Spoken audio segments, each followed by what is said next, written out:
കാശ്മീർ മുസ്ലിങ്ങളുടേതാണ്, എന്ത് വില കൊടുത്തും ഞങ്ങളത് തിരിച്ചു പിടിക്കും. ഇന്ത്യക്കെതിരെ വിഷം തുപ്പി ലഷ്കർ-ഇ തോയ്ബ ഭീകര നേതാവ് ഹാഫിസ് സായിദിന്റെ മകൻ തൽഹ സായിദ് രംഗത്ത്. മാത്രമല്ല, പ്രധാനമന്ത്രി നരേന്ദ്രമോദിക്കെതിരെ ആക്രോശ വാക്കുകളും അദ്ദേഹം ചൊരിഞ്ഞു. മോദിയെ സൈത്താൻ എന്നാണ് ഈ ഭീകര നേതാവ് വിശേഷിപ്പിച്ചിരിക്കുന്നത്.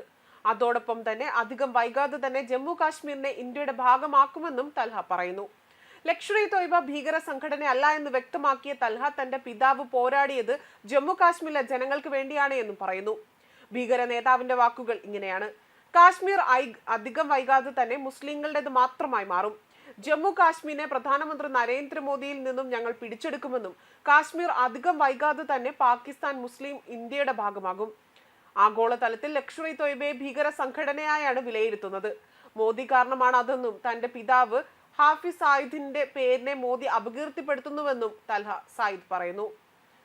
ഒരു സൈഡിൽ മുസ്ലിങ്ങളാകട്ടെ നരേന്ദ്രമോദിയെ ചേർത്ത് പിടിക്കാൻ തുടങ്ങുമ്പോഴാണ് ഈ ഭീകരന്റെ വെല്ലുവിളിയുമായി രംഗത്ത് വന്നിരിക്കുന്നതും എന്നതാണ് മറ്റൊരു ശ്രദ്ധേയമായ കാര്യം. പാകിസ്ഥാൻ സർക്കാർ സ്വന്തം നയങ്ങൾ പുനർപരിശോധിക്കേണ്ട സമയം അതിക്രമിച്ചു. തന്റെ പിതാവിനെ ജയിലിൽ നിന്നും പാക് സർക്കാർ മോചിപ്പിക്കണമെന്നും ഹാഫിസ് സായിദ് ഒരിക്കലും ഒരു ക്രിമിനൽ അല്ല എന്നും അദ്ദേഹം ഒരു നിരപരാധിയാണ് എന്നും അദ്ദേഹം ഒരു കുറ്റവും ചെയ്തിട്ടില്ല, പിന്നെ എന്തിനാണ് അദ്ദേഹം ജയിലിൽ കിടക്കുന്നതെന്നും തൽഹ ചോദിക്കുന്നു. അന്താരാഷ്ട്ര സമൂഹം ഇന്ത്യയെ എന്തിനാണ് പിന്തുണയ്ക്കുന്നതെന്ന് മനസ്സിലാകുന്നില്ല. പാകിസ്ഥാനിലുള്ളവർ ആരും ഭീകരരല്ല. പാകിസ്ഥാനികളെ ഭീകരരായി ആരും കാണരുതെന്നും കാശ്മീർ പാകിസ്ഥാന്റേതാണ് എന്നും കാശ്മീരിലെ ജനങ്ങൾക്ക് പാകിസ്ഥാനൊപ്പം ചേരണം എന്നതാണ്. എന്നാൽ മോദി സർക്കാരിന്റെ നയങ്ങൾ ഇതിനെ ഞങ്ങൾക്ക് അനുവദിക്കുന്നില്ല എന്നും മോദി സർക്കാർ വന്നതോടുകൂടി തന്നെ സർക്കാരിന്റെ നീക്കങ്ങളെ കുറിച്ച് അറിയാൻ കഴിയുന്നില്ല എന്നും ഇവർ സുരക്ഷാ സേന അതിർത്തിയിൽ വലിയ ജാഗ്രത പുലർത്തുന്നുണ്ട് എന്നും അതിനാൽ തന്നെ ഇന്ത്യക്കെതിരെ നീങ്ങാൻ കഴിയുന്നില്ല എന്നാണ് ഈ ഭീകരൻ പറയുന്നത്.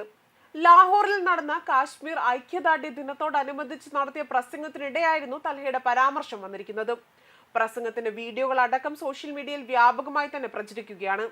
26/11 മുംബൈ ഭീകരാക്രമണ കേസിലെ പ്രതിയാണ് ഹാഫിസ് സായിദ്. ഇന്ത്യ പിടികൂടുന്നതിരിക്കെ ഇയാളെ പാകിസ്ഥാൻ അറസ്റ്റ് ചെയ്ത് ജയിലിൽ അടയ്ക്കുകയായിരുന്നു. 78 വർഷത്തേക്കായിരുന്നു ഇയാൾക്ക് ജയിൽ ശിക്ഷ വിധിച്ചത്.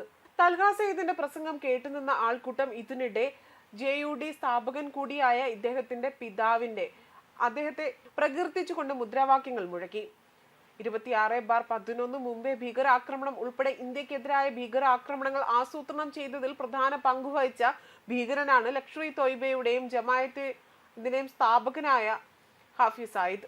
പാകിസ്ഥാൻ ഭീകര പ്രവർത്തനങ്ങൾക്കായുള്ള സാമ്പത്തിക സഹായം നൽകിയെന്ന കേസുകളിൽ 78 വർഷം തടവിന് ശിക്ഷിക്കപ്പെട്ടതിനെ തുടർന്ന് ജയിൽ ശിക്ഷ അനുഭവിച്ചു വരികയായിരുന്നു നിലവിൽ ഈ ഭീകരൻ. ന്യൂസ് ഡെസ്ക് കർമ്മ ന്യൂസ്.